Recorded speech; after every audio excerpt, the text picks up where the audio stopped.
Bonjour mes amis, bonjour. Que Dieu vous bénisse tous. Que le Saint-Esprit vienne ouvrir la compréhension, vous illuminer pour que nous puissions percevoir, découvrir, savoir, connaître la volonté de Dieu pour notre vie. Parce que lorsque nous faisons la volonté de Dieu, lorsque nous exécutons la volonté de Dieu dans notre vie, nous le faisons en parfaite paix, en parfaite foi, conviction. Et tout marche. Tout marche. Pourquoi? Parce que la volonté de Dieu est parfaite. La volonté de Dieu est magnifiquement parfaite. Et quand nous combinons nos désirs avec ceux de Dieu, notre volonté, avec la volonté de Dieu, notre conscience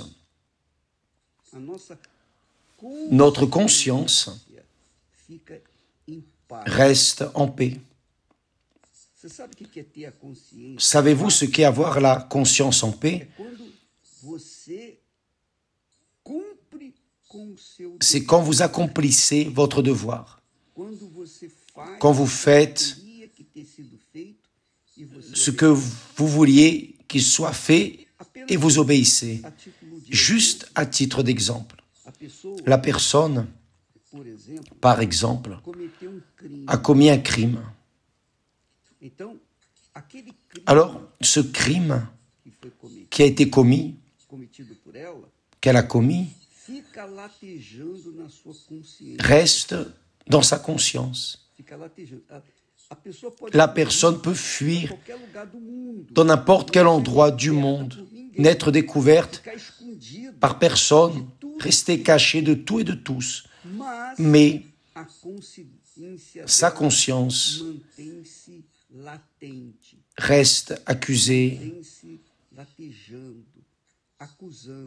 Sa conscience continue d'accuser. C'est le sentiment de culpabilité. Alors, ce sentiment de culpabilité ne laisse pas la personne en paix. Il ne la laisse pas en paix. Elle peut avoir de l'argent, elle peut avoir ce qu'elle veut. Mais sa conscience va la déranger, va lui enlever la paix de l'esprit, ce qu'on appelle la paix de l'esprit. Parce que l'esprit que Dieu nous a donné, c'est sa conscience, son image, comme nous disions la semaine dernière. L'image de Dieu, c'est la conscience de ce qui est correct, de ce qui est droit, de ce qui est juste. Et si nous transgressons cette conscience et que nous faisons ce qui est injuste, immédiatement, la conscience, la mauvaise conscience qui accuse, vient la conscience de la culpabilité. Alors, la personne qui a commis un crime, même si elle fuit et se cache de tout et de tous, même ainsi, sa conscience va la déranger. Si elle est prise, si elle est condamnée et prisonnière, immédiatement, cette conscience qui fait mal, cette mauvaise conscience termine. Pourquoi? Parce qu'elle se dit, la conscience dit à elle-même, « Oh, j'ai commis ce crime. J'ai fait ce que je n'aurais pas dû faire, mais maintenant, je suis en paix avec moi-même parce que je suis en train de payer ma culpabilité. Je paye mon péché. Alors, ma conscience est pure. » C'est ce qui arrive avec le criminel. À partir du moment où la personne est arrêtée, condamnée, alors elle reste au même instant en paix avec sa conscience parce qu'elle est en train de payer son péché, sa culpabilité. Bien sûr, quand la personne commet beaucoup de fautes, elle va devoir être jugée, condamnée pour chaque erreur qu'elle a commise. Juste pour une culpabilité, ça ne marche pas, ça ne lui donne pas la paix. Mais si elle paye pour chaque péché, pour chaque crime qu'elle a commis, alors elle sera considérée libre parce qu'elle est déjà en train de payer en prison.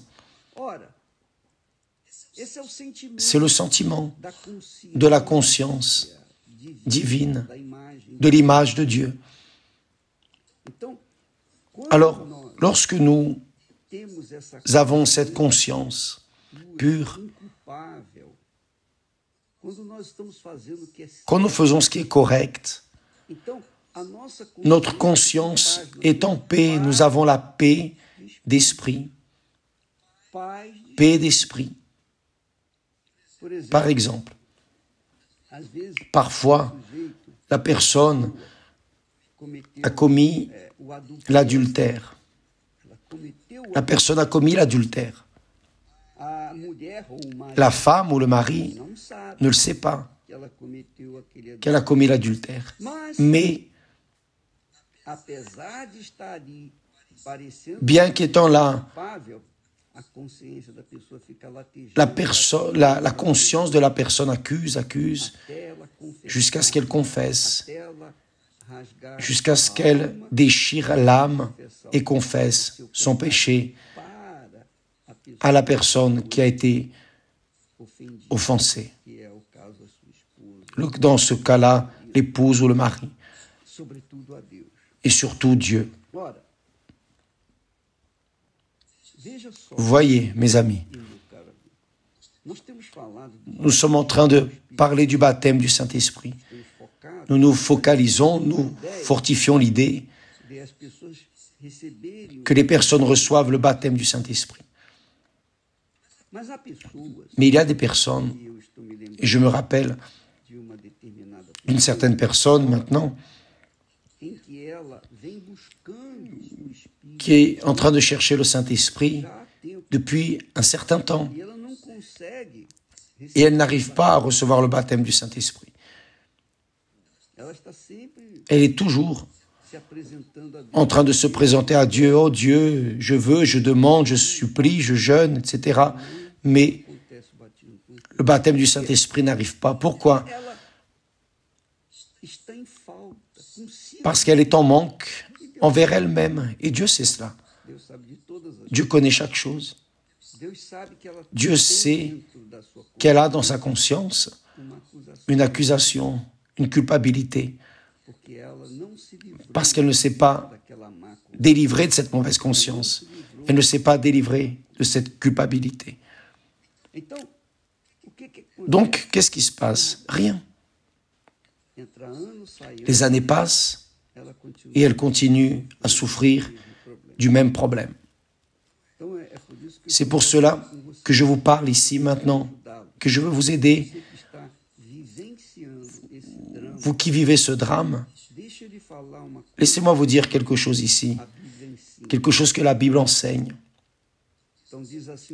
Le texte sacré dit, sachant que notre vieil homme a été crucifié avec lui sur la croix. Qu'est-ce que ça veut dire? Notre vieil homme a été crucifié avec lui. Qu'est-ce que ça veut dire exactement, cela, évêque? Quand nous livrons notre vie à Jésus, véritablement, quand nous nous donnons vraiment, quand nous sommes sincères, nous disons, voilà mon Père, à partir de maintenant, tout est tien, ma vie, mon âme, mon esprit, tout est à toi, ici entre tes mains. Alors, la personne confesse ses péchés, ses culpabilités, etc. Automatiquement, tout son péché est cloué au calvaire, spirituellement parlant. Parce que Jésus a été le juste qui a pris le péché de tous ceux qui croient en lui. Ceux qui se lancent en lui, c'est pas croire juste, non, je crois. Non, ce n'est pas juste croire. Mais ceux qui réellement se donnent, se marient avec lui, font une alliance avec lui, un pacte avec lui, et prennent au sérieux leur serment d'engagement de leur parole. Quand cela arrive, quand il y a cet abandon véritable, sincère, pur, alors le péché, le corps du péché, comme dit le texte sacré ici, qui est le vieil homme, est cloué et tué avec Jésus, là au calvaire. C'est-à-dire, il est mort, la personne est morte ou meurt avec Jésus au calvaire.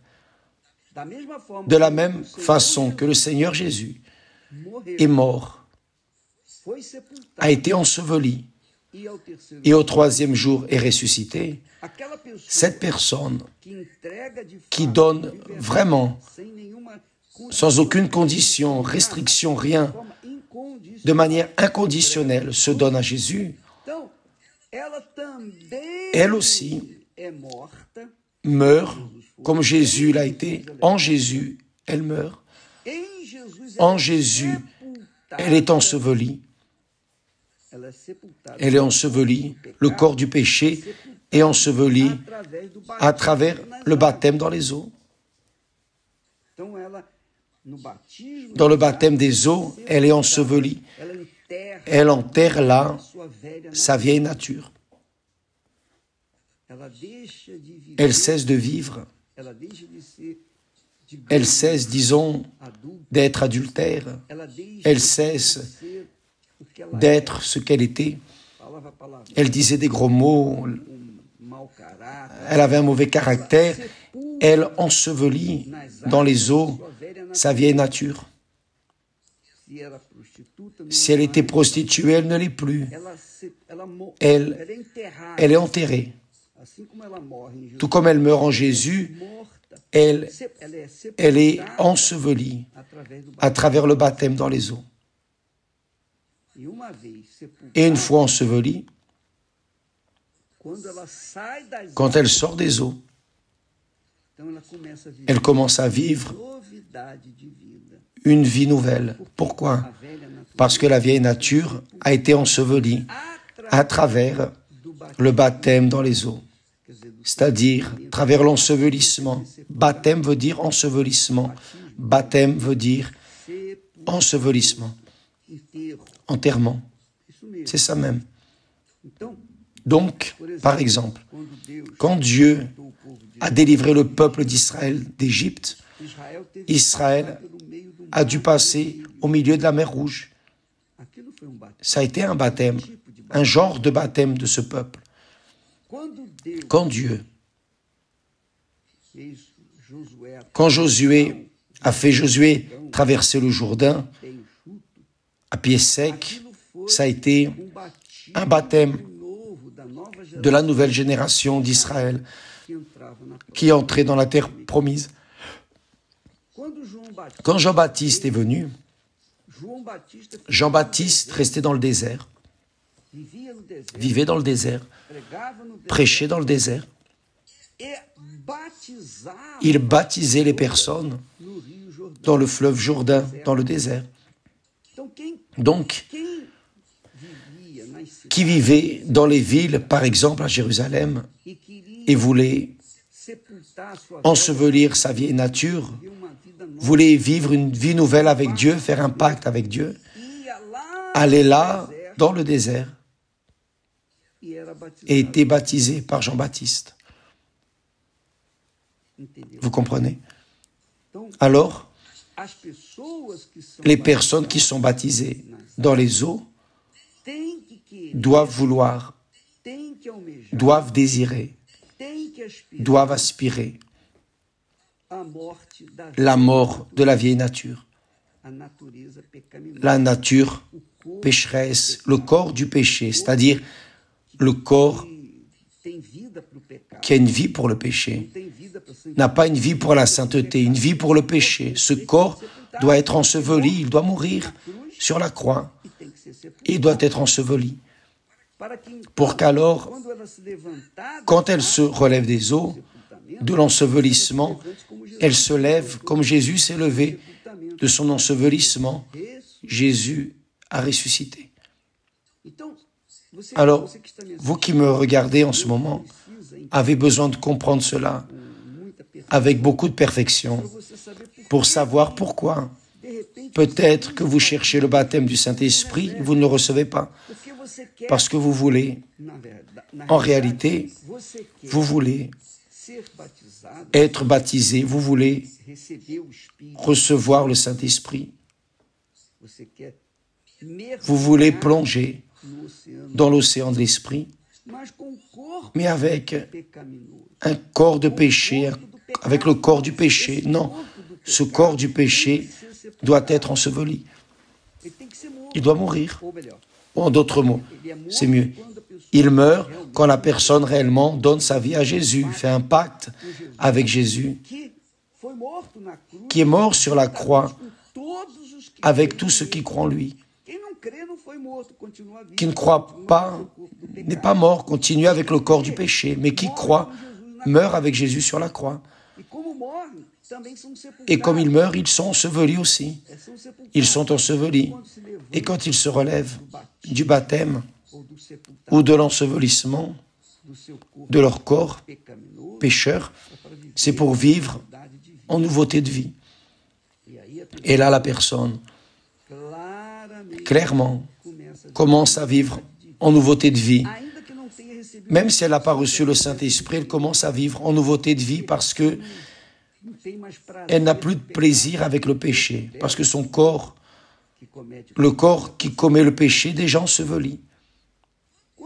Quand cela arrive, là oui, le Saint-Esprit vient et fait la personne être remplie de sa présence. Vous comprenez?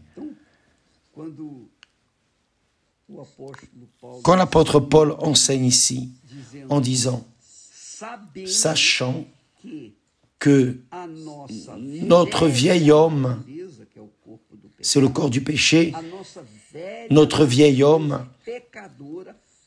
a été crucifié, a déjà été crucifié avec lui, afin que le corps du péché, la vieille nature pécheresse, pour qu'elle meure. Une fois le corps du péché enseveli, il dit, sois réduit à l'impuissance pour que nous ne soyons plus esclaves du péché. C'est-à-dire, quand le corps du péché est enseveli, il n'est pas possible que le péché le rende esclave parce qu'il est mort déjà. L'esprit du péché n'utilise pas un corps mort, un corps enseveli. Il n'utilise que le corps qui n'a pas encore été enseveli, le corps qui est vivant, qui n'est pas encore mort avec Jésus. C'est clair pour vous, mes amis. Alors, la personne dont je me rappelle, elle fait de tout son possible pour recevoir le Saint-Esprit, mais son problème, ce n'est pas qu'elle vit dans le péché, c'est qu'elle n'a pas résolu son problème dans le péché. Elle n'est pas morte sur la croix avec Jésus. Si elle n'est pas morte, elle n'a pas été ensevelie, mais j'ai déjà été baptisé dans les eaux, évêque. C'est vrai. Je sais que beaucoup de personnes ont été baptisées dans les eaux. Moi aussi. Souvent, je suis descendu dans les eaux pour être enseveli, mais je ne le faisais que pour accomplir un commandement. Jésus a dit, celui qui croira et sera baptisé sera sauvé. Alors je vais me baptiser, mais je ne suis pas allé au baptême, je ne suis pas allé à mon ensevelissement avec une volonté, oh mon Dieu, je veux mourir pour ce monde, je veux sortir de ce monde, je ne veux plus vivre dans ce monde. Ce corps ici que tu m'as donné, je ne veux plus vivre dans ce monde, je veux mourir, je veux être enseveli, je veux être une nouvelle créature. Je veux commencer à vivre dans la direction du baptême avec le Saint-Esprit. Alors, beaucoup de personnes se baptisent seulement en obéissance à la parole de la Bible, de Jésus, ou alors seulement en obéissance à la parole du pasteur, à la stimulation du pasteur qui dit qu'il faut être baptisé dans les eaux. Mais le baptême dans les eaux, il doit être quelque chose qui naît en vous. Vous désirez être une nouvelle créature. Vous voulez en finir définitivement avec ce péché qui est là, que vous portez. Vous devez y mettre fin. Il n'y a qu'une seule manière, mourir pour le péché. Mourir. Parce qu'une fois que le corps est mort et enseveli, alors on ne peut plus pécher. C'est la foi intelligente. Parfois, la personne obéit à certaines règles,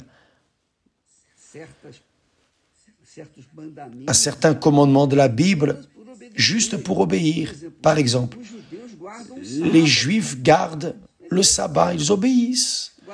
Ils gardent le Shabbat. Beaucoup de personnes gardent le Shabbat. Ils gardent le samedi, le sabbat, mais le dimanche, ils sont en train d'adultérer. À quoi ça sert? Oui, non. Dites la vérité. Ne mange pas de la viande de porc, mais vivent avec des rancunes dans le cœur, ne pardonnent pas à leur prochain. À quoi ça sert? Ne pas manger, ne mange pas de viande de porc, garde le samedi, garde les fêtes bibliques, mais vivent dans l'adultère, vivent dans le mensonge, vivent dans le vol, dans la corruption, vivent avec des rancunes dans le cœur. Alors, ça ne sert à rien d'obéir à certaines règles et de ne pas obéir à l'esprit de la parole.